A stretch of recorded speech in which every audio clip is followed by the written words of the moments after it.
Good evening, everybody. Nice to see you again after 2 months in Germany. I'm finally back in Osaka, and thank you to Xuan for hosting me again. As always, let's sit for 30 minutes, and after that I want to talk about a 4-letter Zen phrase, Sotaku Doji. But let's sit first, and then I will explain the meaning of these 4 letters.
Thank you for joining. Usually after Zazen I take turns quoting some words by Sawaki Roshi, and then usually the following week there's this book. That's the Japanese version, that's the Chinese version, which contains small Zen phrases. But this week I want to talk about this phrase, which you cannot find in the book. The Japanese reading is Sotaku Doji. Doji means same time. So something is done simultaneously or in perfect synchronicity. Sotsu and taku, in both characters here you see the mouth. It has something to do with the mouth of a bird actually.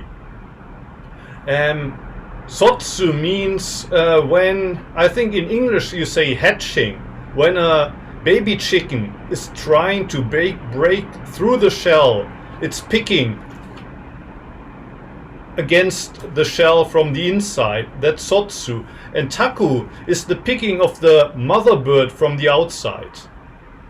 And when the baby chicken and the mother bird are picking in perfect synchronicity, the shell of the egg will break and the chicken can hatch. And that's a metaphor for the synchronous, simultaneous activity of a teacher and the student in Zen, but also in yoga. The student needs to ask the right question at the right time so that the teacher can teach. Also, the teacher needs to wait for the perfect timing. If the student is not ready yet, sometimes it's too early to teach something. But also, if you wait too long, the student stops progressing. So this phrase is usually used for this, activity or the, working together of student and teacher in Zen and other traditions. Maybe if you want to, Xuan-san, you can translate up to here. Okay. I'm not sure the pronunciation. 这个字儿好像是念翠吧，翠竹同时，我不太确定那个发音啊。这是日语里面一个禅语，然后后面那个同时大家都是知道什么意思，就是同时哈。然后前面那个翠竹是什么意思？就是指的是小鸟。小鸟在孵化的时候呢，就是那个小鸟在蛋壳里面和外面的，就是它的那个鸟妈妈哈，两个鸟要一起啄，一个是从里面，一个是从外边一起啄，那个蛋壳才能打开。然后这句话其实这个词呢，一般来形容师生关系，就是老师和学生的关系，学生要在正确的时机提出问题来，然后老师才能找到这个正确的时机来教。比如说这个学生可能他提了一个不是很好的时机，比如对他自己来说太早的问题，或者是时机不同的问题的话，其实是不利于他学习的。就是提问题是要有时机的，而且提问题也是一个有技巧性的。老师回答问题也是需要有时机的。如果教的太早，同学可能不明白；教的太晚的话，可能已经错过了学生就要进步的那个时期。所以应该是老师和同学一起，就像那个鸟妈妈和孩子一样，同时啄那个蛋壳，才能把蛋壳打开，才能明白。一般的情况下是指的是正确时机，指的是师生关系，大概是这个意思啊。When I read this phrase, Sotaku Doji, one thing I'm reminded of is a phrase from the Bible. In the Bible, Jesus says, "Ask and it will be given to you. Seek and you will find. Knock and the door will be opened to you. Or, well, the other way around, if you don't ask, it will not be given to you. If you don't seek, you won't find. If you don't knock, the door will not be opened to you. And another thing that I'm reminded of is a phrase from Shobogenzo Zuimonki. You can find it, well, that's the printed version, but I want to share with you. There's also a version on the internet. It's book 614. Dogen instructed students of the way, when you practice with a certain teacher and learn the Dharma, you should listen thoroughly again and again until you completely understand. If you spend time without asking what should be asked, or without saying what should be said, it will certainly be your own loss. Teachers always await questions from their disciples and give their own comments. You should ask again and again to make sure, even of things that you have already understood. Teachers also should ask their disciples whether they have really understood or not, and thoroughly convince them of the truth of the Dharma. I think that's also an example of this Sotaku Dojo, mutual asking. If this doesn't happen, learning isn't possible, teaching isn't possible without having a question, owning a question, so to speak. Both in yoga and Zen, I think teaching isn't done like old-fashioned education in school. It's almost like you place a funnel at the student's head and everything is put into the head of the student through that funnel. Or I don't know how it's in China. In Japan today, sometimes it's a little bit like that. The teachers teach everything that's in the textbook through a funnel into the head. But that's not how you learn when you learn about life. There's no textbook. And you won't discover the teaching, the Dharma of the teacher if you don't seek, you don't ask, you don't knock the door.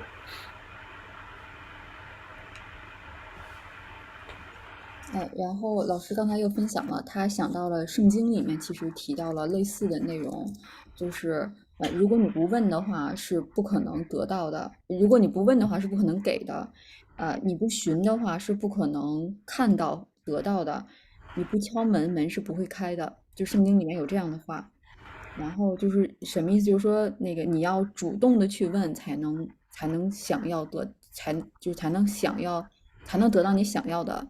然后你要主动的寻找才能看到，你要敲门，不敲门的话门是不可能开的。然后就是那个正法眼藏，正法眼藏，对，里面也有就是类似的内容。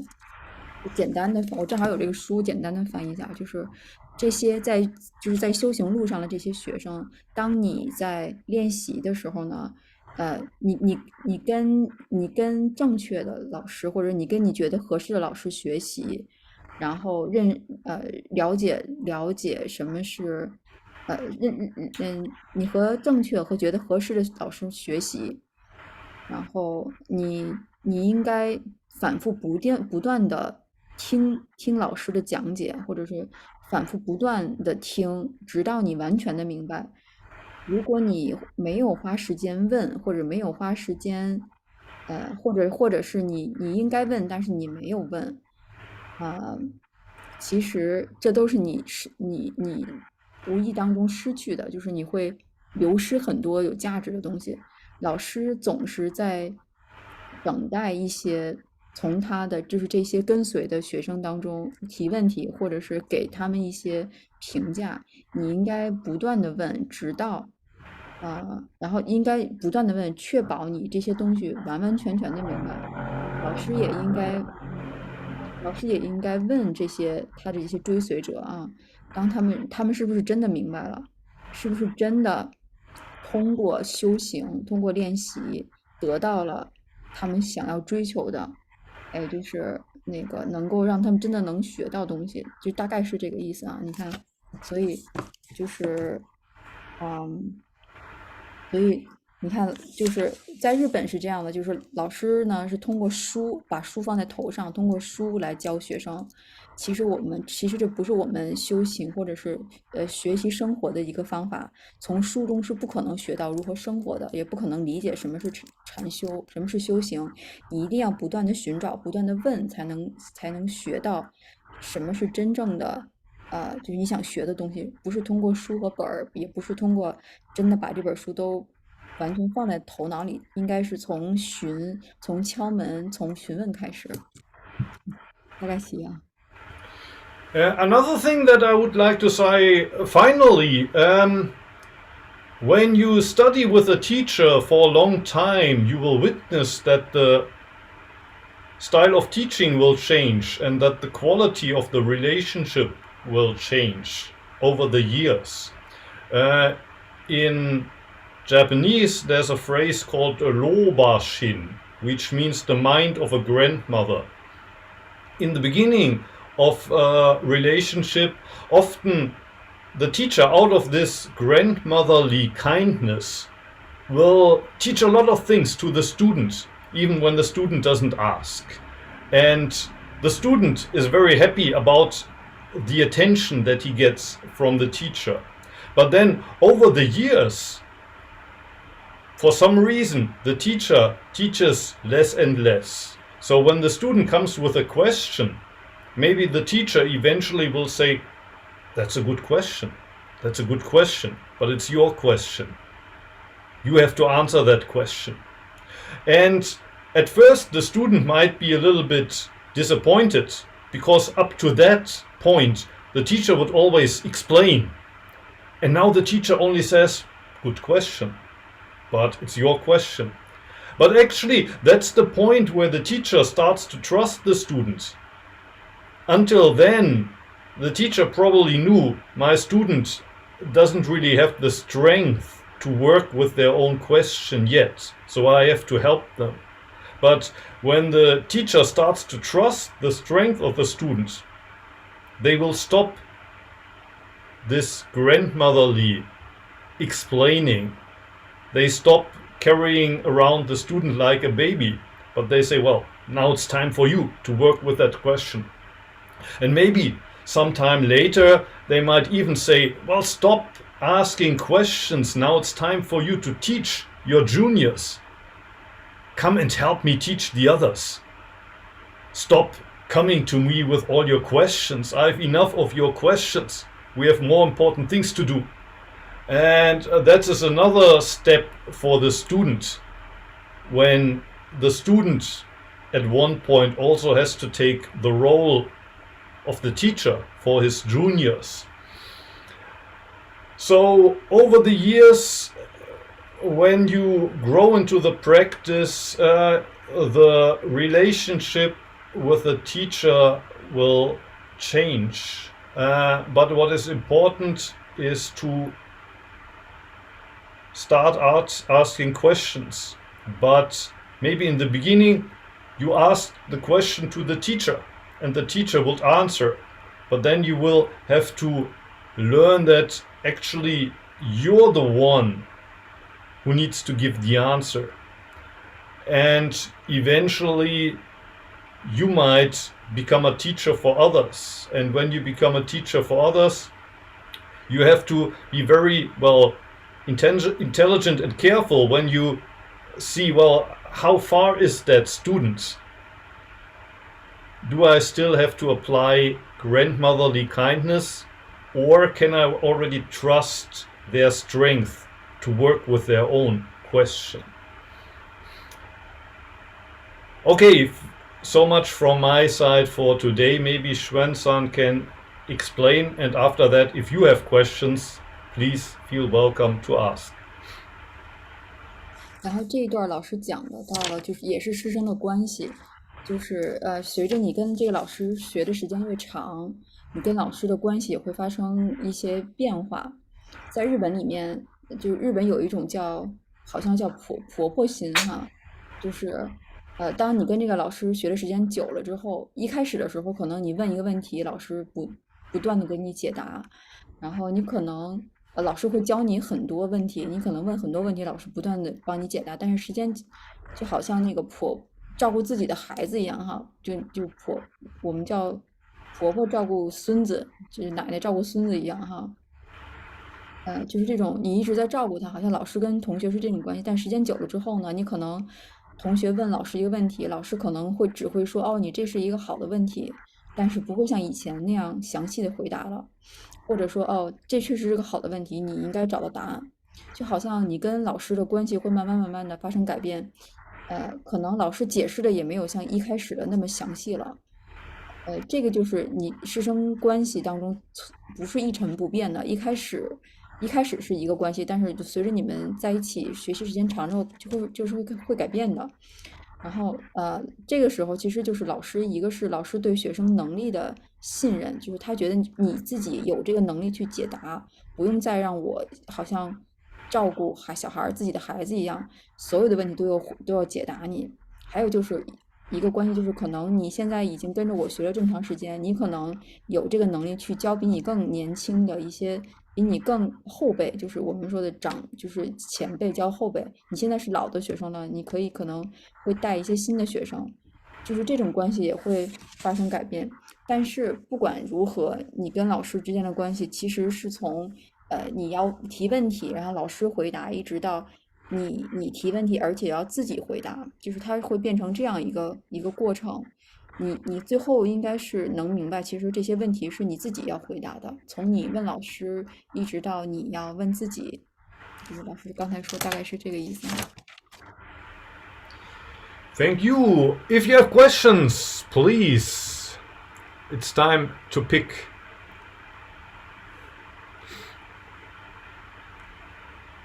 Any questions? Anything you would like to share?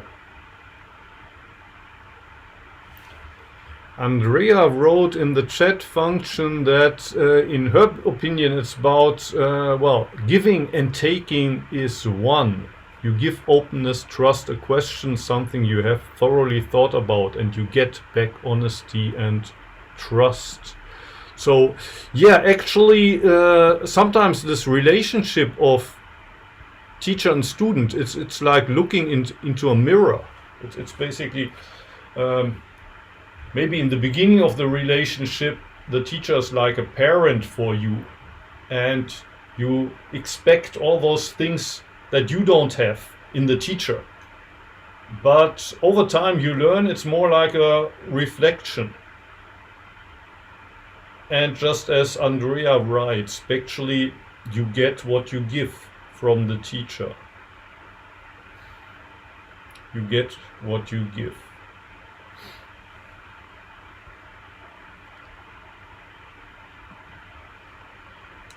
Anything else that you would like to share?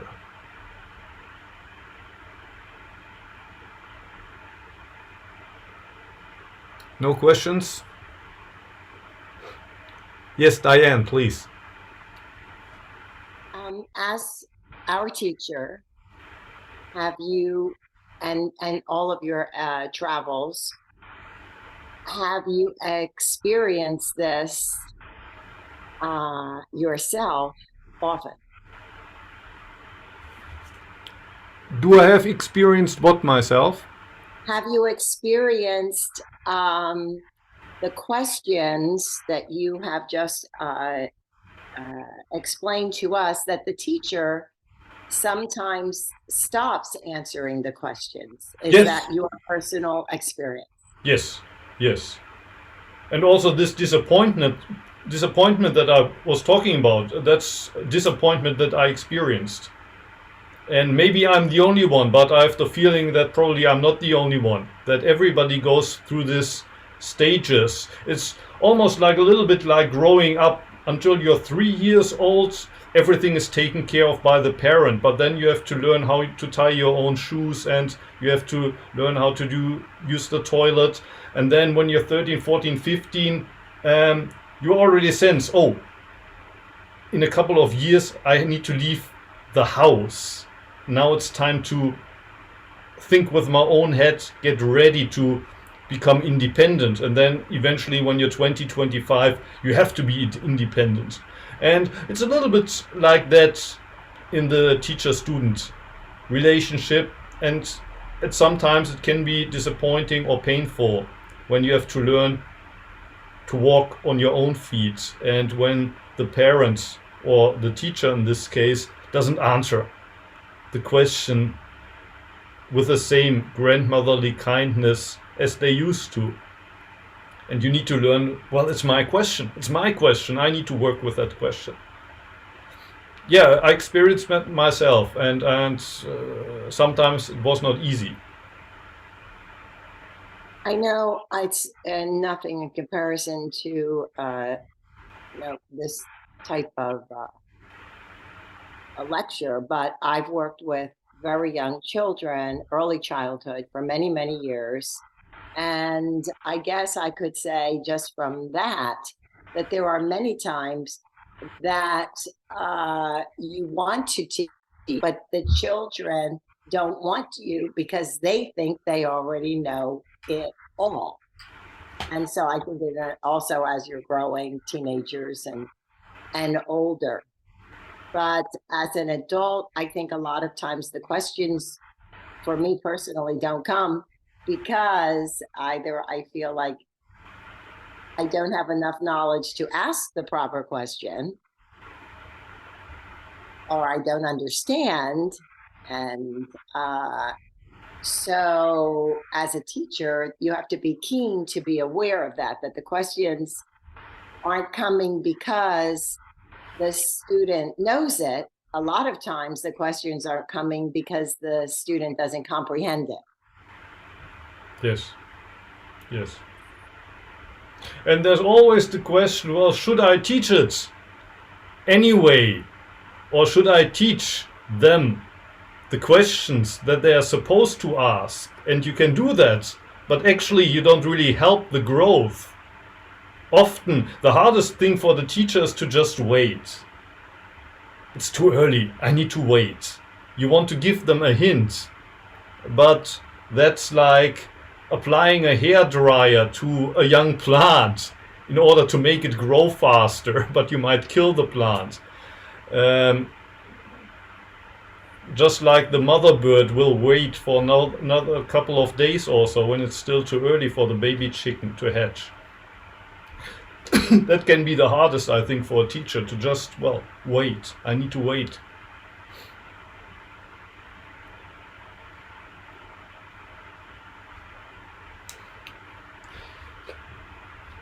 Julian, I think you were raising your hand.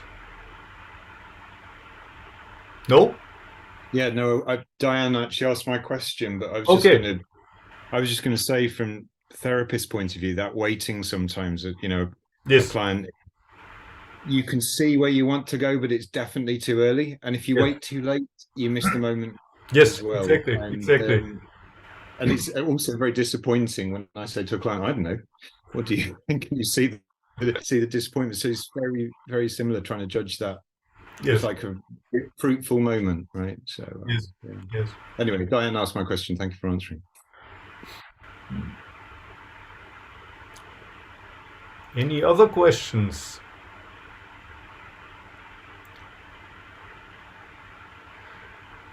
Xuan, are you in America already next week? Yeah, we're leaving this Thursday.